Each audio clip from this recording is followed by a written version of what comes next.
지난 시간 우리는 해는 지고 살인자의 다른 뜨다라고 하는 제목으로 광명을 배반하는 자, 빛을 싫어하는 자들에 관한 이야기를 나누었습니다.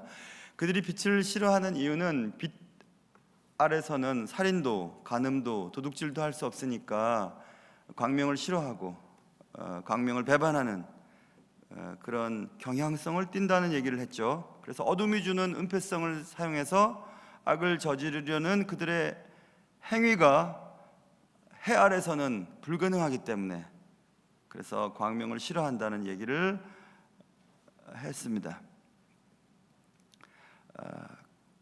그래서 광명을 배반하는, 빛을 싫어하는 자들은 마치 잘려 모아진 곡식 이삭처럼 될 것이다. 잘려 모아진 곡식 이삭의 마지막 가야 할 곳은 타작마당이죠. 그러니까 심판에 대한 얘기를 말씀드렸어요.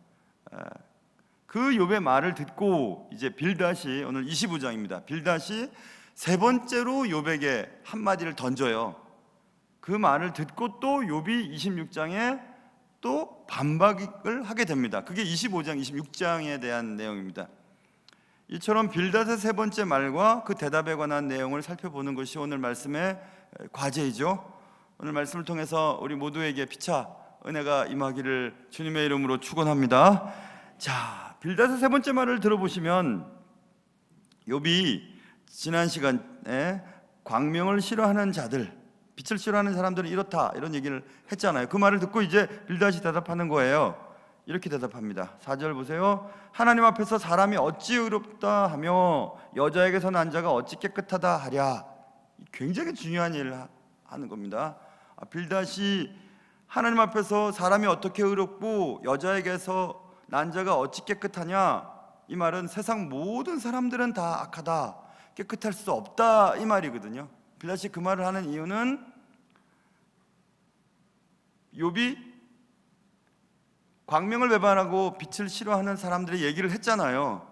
그래서 그런 사람들은 살인하고 간음하고 도둑질을 하기 위해서는 하나님의 말씀, 하나님의 임재를 꺼리게 되는 결과를 갖는다, 이 얘기를 했기 때문에 지금 빌닷이 욥의 말을 듣고 잘난 체 하지 말라는 얘기입니다. 잘난 체 하지 말라고.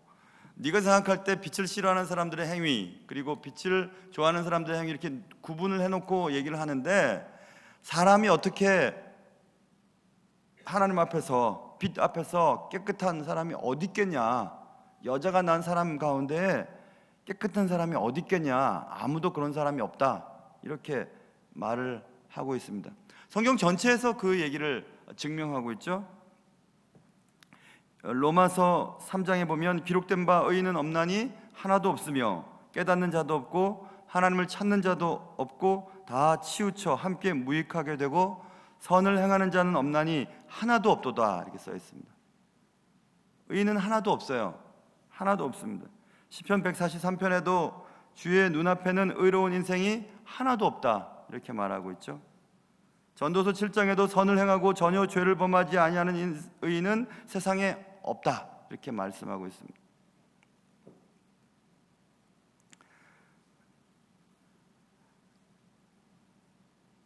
조금 전에 광고에서 교역자들 수련회 갔는데 노래방 갔다는 얘기를 할 때 여러분 굉장히 놀라신 분들도 여러분 가운데 계실 거예요. 야, 목사님들이 노래방 가서 노래를 불렀어? 그렇게 놀라신 분들 계시죠? 계실 거예요. 제가 왜 근데 그런 광고를 했는지 아세요? 오늘 본문에 보면 우리가 의인이라고 생각할 때 두 가지의 특성이 나타나요. 늦게 들어오면 뒤에 앉아라, 알았지? 앞에 앉지 말고, 알았지? 여기 앉아, 여기. 이 친구가 이 친구를 좋아해요. 그래서 옆에 앉는 거예요, 항상. 아니야? 싫어해? 그럼. 아, 그래? 그러면 저 뒤에 이제 앉아, 알았지? 늦게 오면. 자, 그래서 죄인임을 인정하지 않을 때 다른 사람에게 정죄를 하게 돼요. 그리고 또 한 번에 내가 의인임을 믿고 살 때 한 번에 어떤 일 때문에 무너지게 돼요. 그게 우리 예수 믿는 사람들의 특징이 가운데 하나예요. 그래서 우리는 우리가 살아가고 있는 모습을 하나님 앞에서 그대로 드러내는 작업이 필요한데, 우리가 의인이라고 생각할 때 다른 사람에 대해서 정죄하기가 매우 쉽거든요. 지금 그 얘기입니다. 잘난 체 하지 말라는 얘기예요. 빌닷이 욥에 대해서 말하는 것입니다. 하나님의 앞에서라고 하는 본문, 하나님 앞에서 사람이 어찌 의롭다 하랴. 우리의 의의 기준은 하나님이에요. 하나님 앞에서 의인이고 의인이 아니고가 기준이 되어야 되는데, 우리는 항상 우리의 관심과 관점과 또 우리가 경험한 것에 의해서 의인 그리고 의인이 아님을 구별해내는 경우들이 많이 있습니다. 우리 모두는 하나님 앞에 설 수 없습니다. 우리의 행위와 노력으로는 불가능해요. 우리는 모두 심판에서 면책될 수 없는 존재들입니다. 그래서 예수를 제대로 믿는 사람의 첫 걸음은 우리 모두가 하나님 앞에 어쩔 수 없는 죄인이라는 사실을 인정해야 되는 겁니다. 그걸 인정하지 않고 나는 그렇지 않아, 나는 저 사람들과 달라, 저 사람들의 행위는 정말 잘못된 거야 라고 시작하게 되면 교회에서의 삶과 세상에서의 삶이 매우 다른 격차가 벌어지게 돼요. 그래서 입으로는 우리가 주님을 찬양하고 하나님의 말씀대로 산다고 하지만 우리의 속은 다른 사람을 미워하고 정죄하고 판단하는 일들을 굉장히 많이 합니다. 마치 바리새인과 서기관들이 했던 것처럼 나는 저들과 다릅니다. 저는 10의 1조를 하고 기도도 잘하고 하나님의 말씀도 잘 알고 있습니다. 저들은 하나님의 말씀과는 상관없는 사람들이에요. 먹고 마시는 거 즐거워하고 그래요. 그러나 예수님은 그들과 함께 하셨죠. 죄인들과 함께 하셨어요. 그래서 예수를 잘 믿는 방법은 세상에 의인은 하나도 없다는 사실을 우리가 인정해야 합니다. 아무리 우리가 노력을 해서 살려고 해도, 아무리 율법을 지키려고 해도, 아무리 예배를 잘 드리려고 해도, 아무리 말씀을 잘 지키려고 해도 여러분과 저는 한 번에 넘어갈 수 있는 사람들이에요. 한 번에. 우리가 생각하는 어떤 큰 죄를 지었기 때문이 아니고, 하나님은 살인과 간음과 남을 미워하는 것과 다른 사람에 대해서 불평하는 것과 또 비난하는 그런 것들 다 동일선상에 놓고 보시잖아요. 그래서 오늘 하나님 앞에서 사람이 어찌 의롭겠는가, 여자에게서 난 자가 어찌 깨끗하겠는가 하는 말씀을 꼭 기억해야 합니다. 그것을 우리가 기억할 때 누가 누구에게 대하여 비난하지를 않아요. 비난할 수가 없어요. 그래서 이제 그 얘기를 하는 겁니다. 빌닷이 잘난 체 하지 말라고.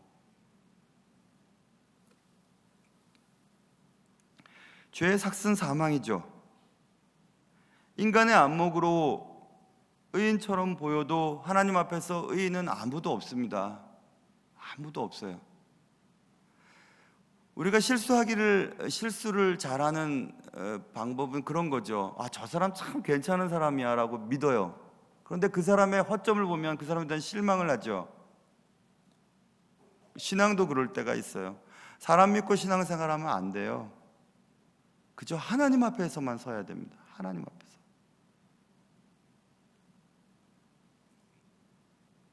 그러므로 모든 인간은 예수님이 필요합니다. 어느 한 사람도 예수 없이 살 수 있는 사람은 아무도 없기 때문에 그렇죠. 로마서 3장에 이런 말씀이 써 있습니다. 모든 사람이 죄를 범하였음에 하나님의 영광에 이르지 못하더니 그리스도 예수 안에 있는 성령으로 말미암아 하나님의 은혜로 값없이 의롭다 하심을 얻은 자 되었느니라. 이렇게 써 있습니다. 모든 사람이 죄를 범했다. 하나님의 영광에 이르지 못한다. 우리는 모두 은혜로 말미암아 구원받은 자들이죠.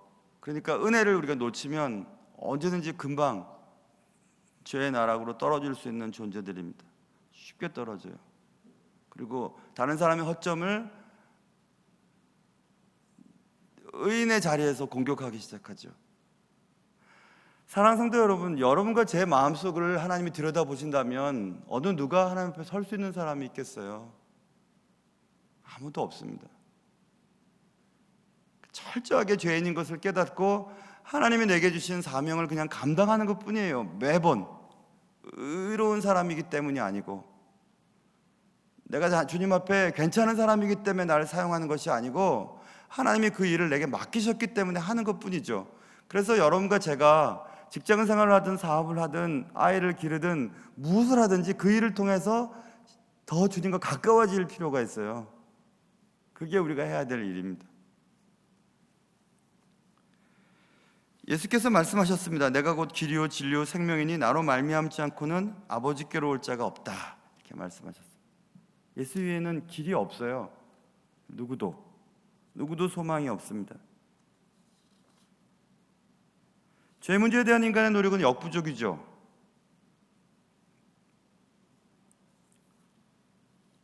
그럼 어떻게 해야 될까? 이런 질문을 하게 됩니다. 요한복음 3장에 아들을 믿는 자에게는 영생이 있고 아들에게 순종하지 아니하는 자는 영생을 보지 못하고 도리어 하나님의 진노가 그 위에 머물러 있느니라. 말씀을 줄여보면 예수를 믿어야 된다 이 말이죠. 하나님 앞에서 의롭다 할 사람은 없다. 여자에게서 난 자가 어찌 깨끗할 수 있겠나?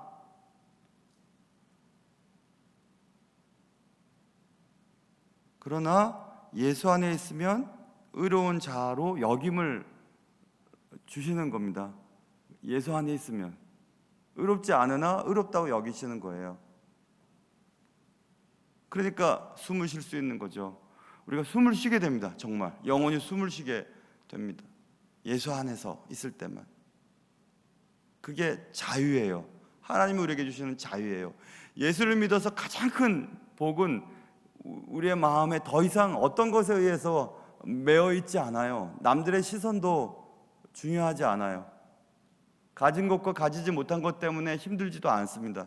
그냥 예수 앞에서 내가 주님 보시기에 부끄러움이 없는 사람이 되기 위해서 날마다 노력하는 삶이 우리가 살아가는 삶의 방식이고 과정일 뿐입니다. 예수 안에 있으면 의로운 자가 되지만 예수의 바깥에 있으면 금방 넘어지는 것이 우리 삶이에요. 하나님의 은사는 예수 그리스도 주 안에 있는 영생이니라 이렇게 말씀했습니다.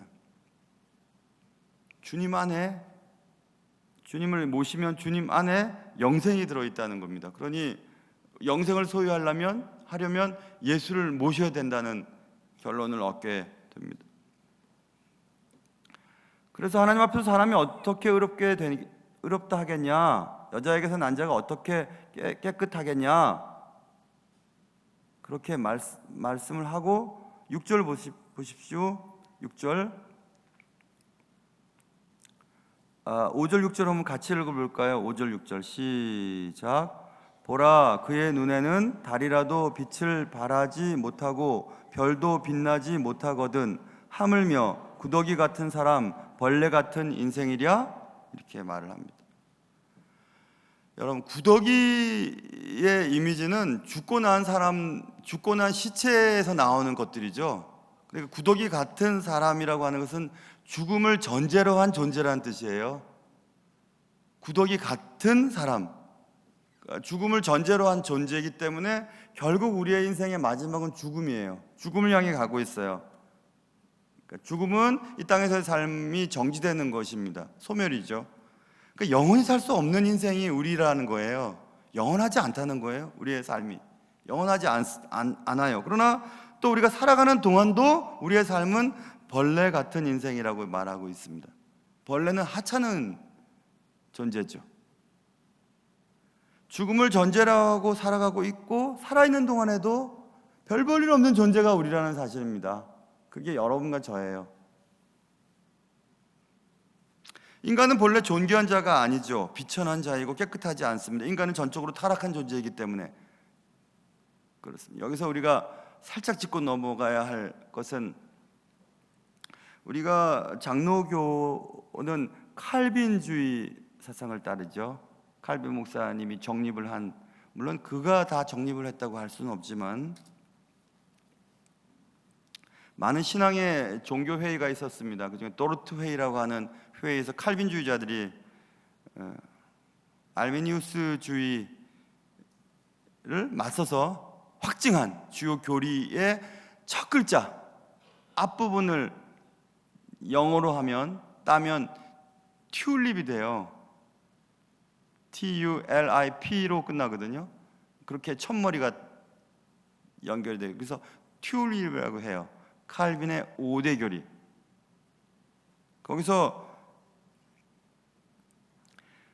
전적 부패라고 하는 것이 처음에 나온 전적 타락이죠. 전적 타락, 토탈 디프레버티라고 하는 전적 타락, 토탈에서 T 나오죠. unconditional election이라고 하는 무조건적인 선택, U 앞에 U 나오죠. T 다음에 U 나왔죠. 그다음 limited atonement라고 제한적인 속죄를 말하죠. L 불가항력적인 은혜라고 하는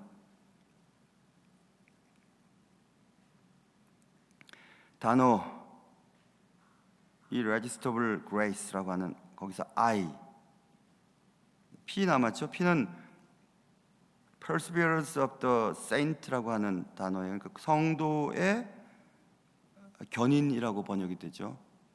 한국말로 한번 보세요. 칼빈주의의 5대 교리는 전적인 타락이에요. 다 타락이 됐어요. 완전히 타락되어 있어요.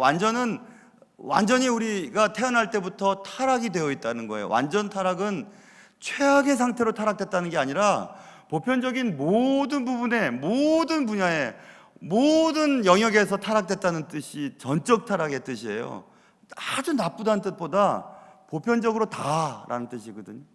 모든 사람 예외 없이 다 타락을 입고 태어났어요. 전적 타락. 그래서 하나님께서는 선택을 하세요. 구원을 얻게 하기 위해. 그러나 조건 없이 선택하세요. unconditional election.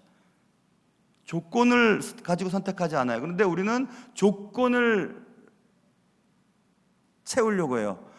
포인트가 2000포인트가 되면 이 상품을 가질 수 있습니다 하고 2000포인트를 만들기 위해서 많이 애를 씁니다. 그 많이 애를 쓰는 그 포인트 적립의 방법이 신앙생활의 경우가 있어요. 내가 거짓말 안 해야지, 내가 착한 사람 돼야지, 내가 부모님께 효도해야지, 내가 예배 빠지지 말아야지, 내가 기도 열심히 해야지, 심지어는 술 마시지 말아야지, 담배 피우지 말아야지, 이러면서 자꾸 포인트를 쌓아나가요. 그래서 그 포인트가 어느 정도 됐다고 생각할 때 우리가 생각하는 마음의 결단은 나는 의로운 사람이야, 너희들 그렇게 못하지? 그러니까 너희들 그렇게 살면 안 돼 라고 얘기해요. 그게 바리새인과 서기관들이죠. 우리는 식물의 10의 1조도 하는데 너희들은 뭐냐? 11조도 안 하고 말이야. 그렇게 살면 안 되잖아. 에휴 하나님 감사합니다, 저들과 같이 되지 않아서 말이에요 하고 정죄하는 자리에 있잖아요. 그게 우리가 그렇게 할 때가 많습니다. 적어도 예배 열심히 사람들이 잘못된 방식으로 가면 그렇게 될 때가 있어요. 그러면 안 됩니다. 우리는 다 하나님 앞에 사람이 어떻게 의롭겠냐, 여자에게서 난 자가 어떻게 깨끗하겠느냐, 그걸 인정해야 다른 사람을 받아들일 수가 있게 돼요. 그러지 않으면 신앙생활은 열심히 하고 직분자도 되고 목사까지 돼도 자꾸 정죄를 합니다. 왜 그렇게 사냐고, 왜 그렇게 못 사냐고 이렇게 정죄를 하고, 그렇게 살면 지옥 간다고 얘기를 하잖아요. 말씀이 그렇게 얘기할 땐 그렇게 전달해야 되지만 사람이 사람의 기준을 가지고 다른 사람에게 그렇게 얘기해서는 안 돼요. 왜냐하면 무조건적인 선택이기 때문에 그렇습니다. 전적으로 다 타락했어요. 모든 사람들이 다 타락했어요. 아까 얘기했죠. 의인은 하나도 없습니다. 모든 사람들이 다 타락했어요. 그럼 무조건적으로 선택받은 거예요. 여러분이 잘해서 선택받은 것도 아니고 좋은 부모님 밑에서 태어나서 그런 것도 아닙니다. 착하게 살아서도 아니에요. 예수 믿고도 예수 안 믿는 사람보다 악하게 사는 사람도 제법 많이 있습니다. 대표적으로 저 같은 사람도 그래요. 예수 믿지 않고 착하게 사는 사람에 비한다면 예수 믿고 살면서도 주님을 하시지 않는 일을 할 때가 많이 있는데요. 그래서 언젠가 몇 달 전에 제가 설교를 하면서 그런 얘기 했잖아요. 내가 예수를 잘 못 믿는 것 같다고. 나 예수를 잘 못 믿는 사람인 것 같다고. 그런 제 마음속에 아픔이 있었어요. 왜냐하면 예수를 믿으면 예수 안에서 모든 것이 자유로워야 하는데, 예수를 믿는다고 하면서 왜 예수님이 기뻐하시는 일을 그렇게 좋아하지 않을까? 그런 생각을 할 때 내 마음속에 내가 정말 예수를 제대로 믿는 사람일까? 라는 생각들을 가질 때가 있거든요. 또 다른 사람들을 바라볼 때 저 사람이 예수를 믿는 사람인데 왜 저렇게 말하고 저렇게 행동을 할까라고 하는 마음이 내 속에서 막 올라올 때, 그럴 때 나는 그런 생각들을 하죠. 너 예수를 잘못 믿는 거 아니냐? 저 사람도 하나님이 사랑하는 사람들인데 왜 네 스스로 판단을 하냐? 이렇게 생각을 할 때 그런 마음들이 저에게 있습니다. 자, 무조건적인 선택을 합니다. 조건에 따라서 여러분과 제가 이 자리에 있는 것이 아니에요. 하나님의 그냥 전적인 은혜죠. 그런데 우리가 잘못 생각할 것이 있는데, 그 다음 세 번째, 아까 얘기했던 리미티드 어터먼트라 했잖아요. 속죄인데 제한 속죄가 그 다음 부분인데, 그걸 기억하셔야 돼요. 제한 속죄? 제가 뭘 말하는 걸까? 모든 사람들이 다 구원받기를 하나님이 원하시지만 그 모든 사람들은 모든 인류를 말하는 게 아니거든요. 그러니까 두렵고 떨림으로 구원을 우리가 이루어야 하고,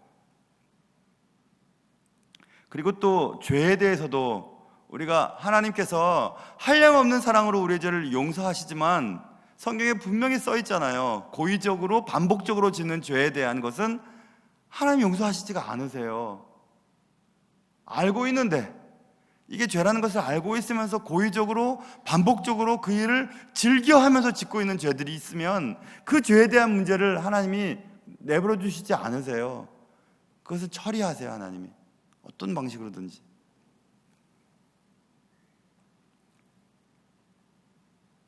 그리고 하나님의 구속의 사역이 전 인류라고 우리가 생각하면 안 돼요. 하나님의 택정함을 입은 자들에게 유효해요. 그러니까 그 하나님의 구속의 유효성이 내게 적용되기 위해서는 하나님이 우리에게 제시하신 방식을 믿어야 되는 겁니다. 그게 예수예요.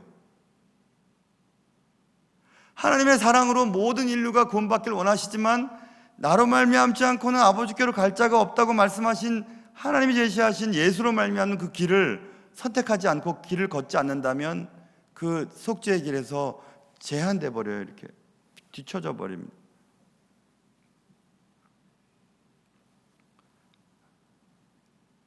그러면 또 우리는 불안하기 시작하죠. 그럴 때 그 칼빈주의의 핵심인 불강력적인 은혜가 우리를 잡고 끌고 가는 거죠. 거부할 수 없어요. 하나님의 은혜를. 하나님이 사랑하시는 자를 딱 붙잡고 끌고 갑니다. 그냥. 그러니까 우리가 거부할 수가 없습니다. 도망치려고 해도 도망칠 수가 없어요. 하나님이 선택하신 사람들의 숙명은 그래요. 아무래도 도망가지가 않아요. 저는 그걸 분명히 믿어요. 여러분이 기도하는 자녀들이 여러분의 어떤 바라는 어떤 그 정도의 범주 안에 들지 않는 신앙생활을 한다 해도 실망할 필요는 없어요. 왜냐하면 하나님께서 그 영혼들을, 기도하는 부모님들의 기도를 들으시고 벗어나려고 해도 벗어날 수 없는 하나님의 은혜의 테두리 속에 가둬놓으시고 또 끌어당기시고 또 끌어당기십니다. 도대체 거부할 수가 없죠. 그러니까 그 안에서 우리는 또 자유를 누리는 거죠. 그래서 성도의 견인이라는 말이 나온 겁니다. 저쪽 상암동에 가면 그 드라마 촬영을 하는 것을 가끔씩 보게 됩니다. 그러면 우리가 드라마를 보면 운전을 하는데도 옆에 사람이랑 다 얘기를 해요. 차는 막 지나가고 있는데 옆에 사람이 다 얘기해요. 저러다 사고 날 것 같아요. 다 얘기해요. 막 뒤도 쳐다봐요. 막 이렇게. 근데 잘 가요. 그런데 촬영하는 거 보면 견인차가 끌고 가요. 그리고 차가 옆에서 지나가요.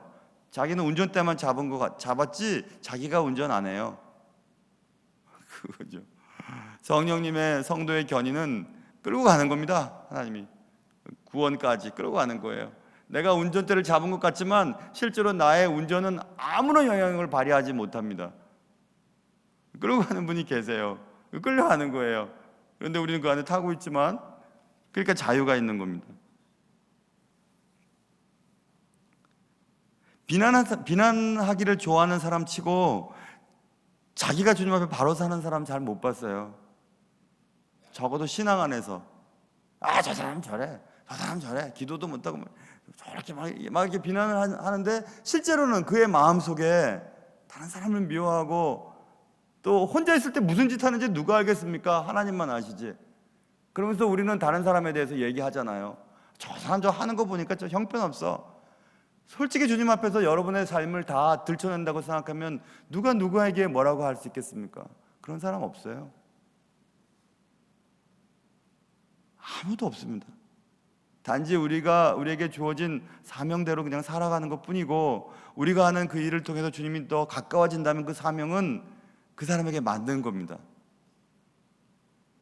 자, 제가 어릴 때 신앙생활을 하고 고등부 때나 또 청년 때도 열심히 신앙생활을 했죠. 제가 목사를 안 했어도 아마 신앙생활을 했을 겁니다. 아이들 가르치는 거 좋아하고 주일학교 성가대도 했을 것 같아요. 노래 찬양하는 거 좋아하니까 했을 겁니다. 그런데 목사가 돼서 주님을 섬기고 말씀을 읽는 일이 더 많아지거든요. 그래서 제가 목사가 됐기 때문에 주님을 더 사랑하게 되었어요. 그리고 제가 목사가 됐기 때문에 주님과 더 가까워진 것 같습니다. 그러면 저는 목사가 되길 잘한 거예요. 왜냐하면 목사가 되어서 주님을 더 가까이 하게 되었으니까. 그러면 그 사명이 그에게 잘 수행되는 것입니다. 그럼 제가 목사가 됐어요. 그런데 순수했을 때의 신앙보다 목사가 되어가지고 뺀질뺀질 거려요. 목사이네 하면서 어깨에 힘을 줘요. 나 목사니까 인사해. 나는 너희들보다 많이 알아. 이런 말 모르지? 하고 히브리 말 써요. 이런 말 모르지? 헬란 말 막 얘기해요. 모르지? 난 안다? 나 알거든? 하고 얘기해요. 그런데 그렇게 얘기하면서 하나님과의 관계는 예전처럼 순수하지가 않는다면 그 목사 안 하는 게 나은 거예요. 왜냐하면 하나님이 우리에게 바라는 것은 하나님이 우리에게 맡기시는 그 직분을 통해서 하나님과 더 가까워지기 위해서 그 직분을 맡기신 건데, 그 직분을 함으로 하나님과의 관계가 멀어진다면 그 직분은 망하게 하는 직분인 거예요. 적어도 저에게 있어서는 그래요.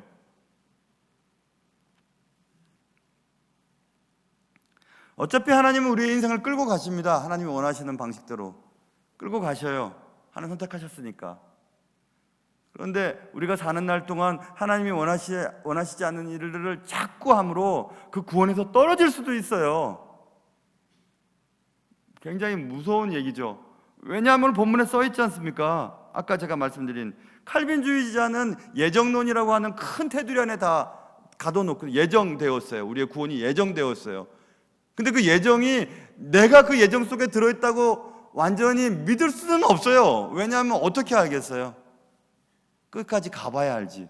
끝까지 가서 내가 천국문을 통과할 때 하나님이 나를 예정하셔서 무조건적으로 나를 구원하셨고, 그리고 불가항력적인 은혜로 나를 끌어당기셔서 성도의 견인으로 내가 이곳까지 왔으니까 하나님의 전적인 은혜 맞다. 그래, 나는 예정받은 사람이었다. 그때 말하는 거예요. 그때 말하는 거지. 지금 우리가 그렇게 살지 못하면서 하나님의 예정 가운데 내가 있다. 그래, 나의 구원은 절대 실패되지 않을 거야 라고 말할 수 없다는 사실을 분명히 기억해야 합니다.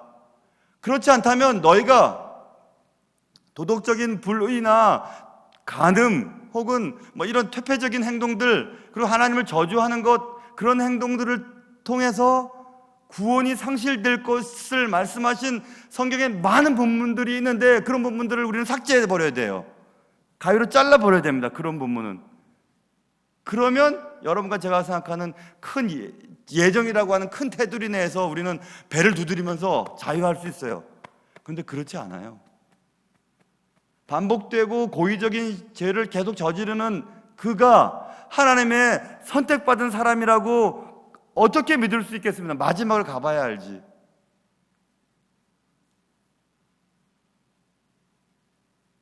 그러니 우리는 긴장하면서 살 수밖에 없어요.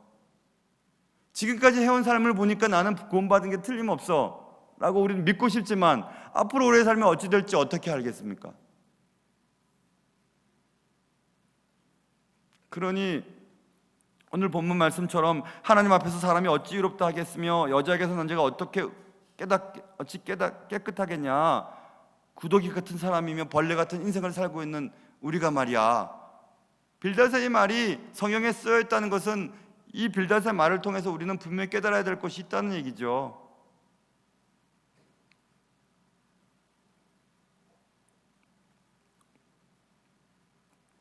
전적 타락한 인간이 이 세상에 다 이렇게 태어나게 되었어요.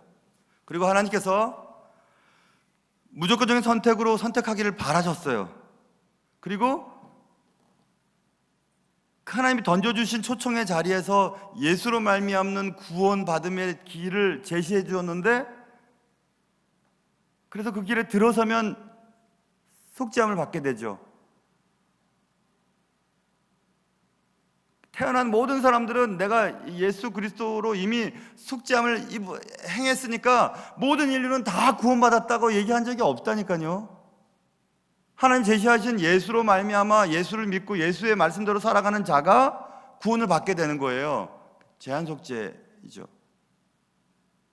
하나님의 뜻대로 길을 걸어가는 자들은 계속해서 불가항력적인 은혜를 베풀어 주심으로 결국 내가 가는 것 같지만 성령님이 끌어당기시는 그 차를 타고 결국 하나님이 원하시는 목적지까지 도달하게 되었어요.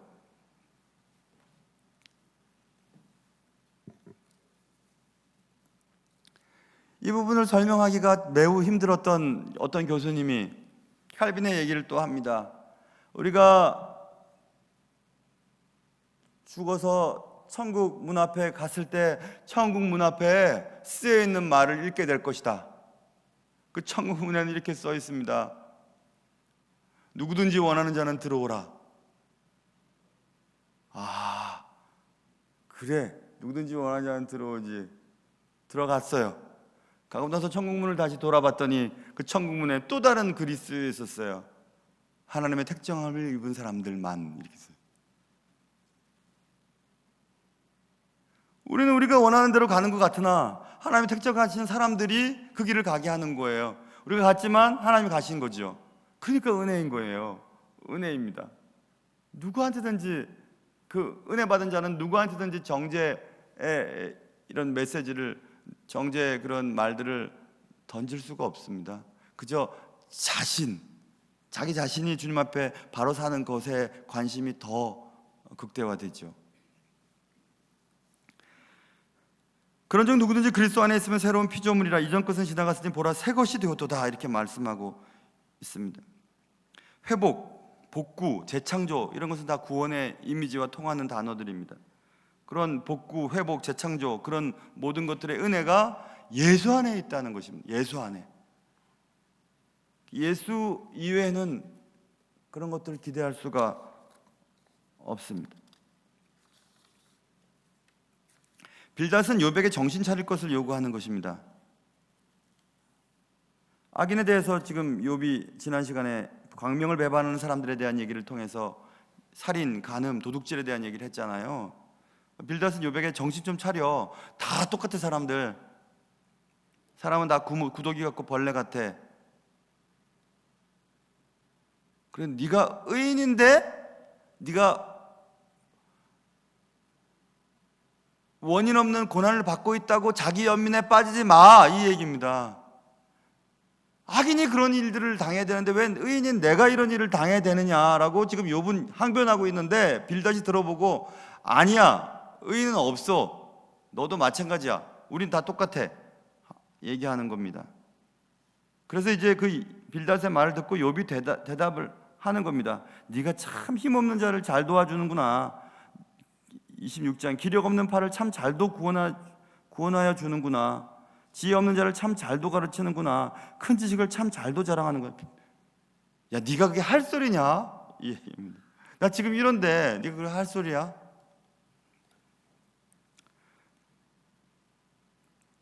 의인은 없고 하나도 없고 인간의 의는 더러운 옷과 같다 라고 성경에 써 있습니다.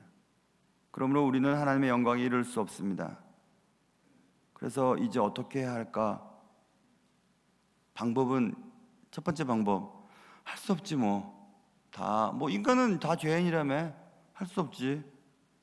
그래, 내가 이렇게 죄를 짓는 것도 내가 원래 죄인이기 때문에 죄를 짓는 거니까 할 수 없지 나 원래 그래. 할 수 없어. 나 원래 죄인이니까. 나 왜 이렇게 태어났어? 할 수 없어. 그러면서 자신의 한 행동에 대한 안타까움과 가슴을 치는 과정을 전혀 겪으려고 하지 않아요. 또 잘못된 한 걸음을 나간 사람은 이런 나도 하나님이 구원해 주셨으니까 내가 하는 행동은 다 용서받을 수 있어.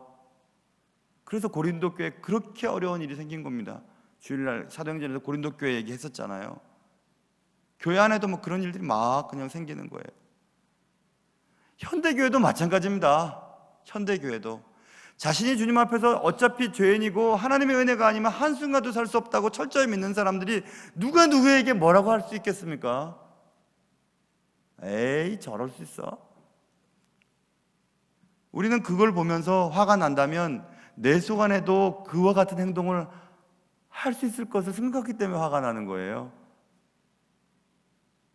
만약에 그 일에 대해서 전혀 무지한 사람은 그런 행동을 하는 사람들을 보고도 아무런 반응을 보이지 않는다는, 제가 며칠 전에 읽은 심리학자 책을 읽어보면 거기에 써 있더라고요. 어떤 사람의 행동에 대해서 화가 난다는 것은 나도 그럴 수 있는데 저 사람이 그 일을 하는 거예요. 내가 생각해도 그 일이 나에겐 너무 싫고 안 좋은 일인데 저 사람이 하는 것을 보니까 내가 화가 나는 겁니다. 내 안에 그게 있으니까. 그 말을 듣고 그렇겠구나 생각이 들었습니다. 신앙생활을 하면서 자기 연민에 덫에 빠질 확률이 있습니다. 나를 바라보면 둘 중에 하나겠죠. 그래, 나 같은 사람이 예수 믿는 건 너무 멀어. 나는 어차피 교회하고는 안 맞아. 그래, 나 이렇게 살 거야 하고 자기 행동을 자꾸 정당화시키는 방식이죠. 최근에 희한한 살인사건이 났는데 얼굴 공개가 됐던데요. 그의 말을 듣고 경악스러웠어요. 정말 어떻게 사람이 이럴 수가 있을까. 근데 성경에는 우리가 어떤 사람에 대해서 미워하는 것도 똑같다고 했으니까 우리도 그런 사람이에요. 행동으로 하지는 않았을 뿐이지. 얼마나 다른 사람을 말로 또 행동으로 또 마음속으로 그들을 죽였다 살렸다 하는 일들이 얼마나 많습니까? 그러니 자신을 바라보며 연민에 빠지거나 극단적인 교만에 빠질 확률이 많아요. 교회 생활을 오래 할수록 그렇습니다. 교회 생활을 오래 할수록.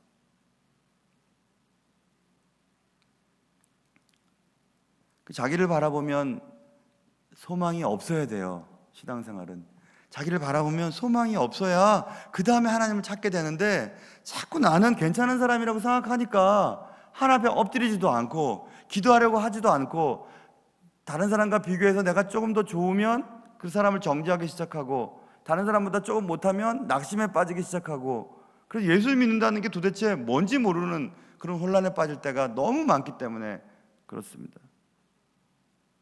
나를 바라보지 말고 주를 바라봐야 되는데, 위를 바라봐야 되는데 자꾸 앞을 바라보는 겁니다. 죄인을 의인 되게 만드시고 구더기 같고 벌레 같은 인생을 가치 있다고 여기시는 하나님을 바라보면 아직 공사 중이지만 희망이 우리에게 보이기 시작합니다. 그러나 내가 공사가 끝났다고 생각하는 자들에게는 한 번에 무너질 수가 있습니다. 결국 하나님의 귀한 자녀로 이루실 하나님의 포기 없는 사랑 때문에 우리가 오늘도 호흡하며 사는 것입니다.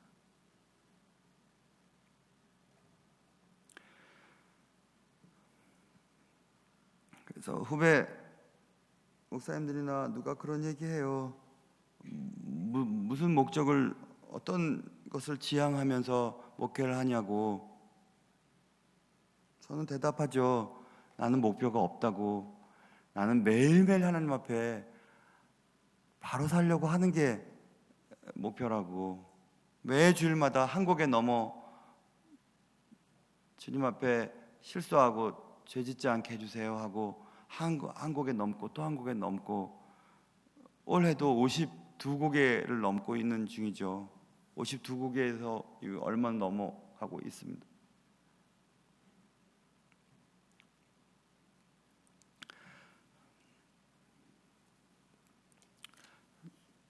우리의 신앙은 그래서 나에 대한 전적인 실패, 전적인 실망, 전적인 소망 없음에서 출발해야 제대로 되게 갈 수 있습니다. 내가 이만큼 됐으니 이 정도는 괜찮다고 생각할 때부터 길을 자꾸 빗나가기 시작하는 것이에요. 자꾸 빗나가요. 그래서 말로 죄짓고 행동으로 죄짓고 그렇게 살아갈 뿐입니다. 한마디만 뭐라고 해보세요. 원수 됩니다. 원수 돼요. 그게 우리의 모습입니다. 그래서 여러분과 제가 자기 연민에 덫에 빠지지 말고 매일매일 나는 어쩔 수 없는 사람입니다. 그러니 하나님 오늘도 나를 불쌍히 여겨주세요 라고 기도하면서 하루하루 살아갈 수 있는 여러분과 저의 삶이 될 수 있기를 주님의 이름으로 축원합니다.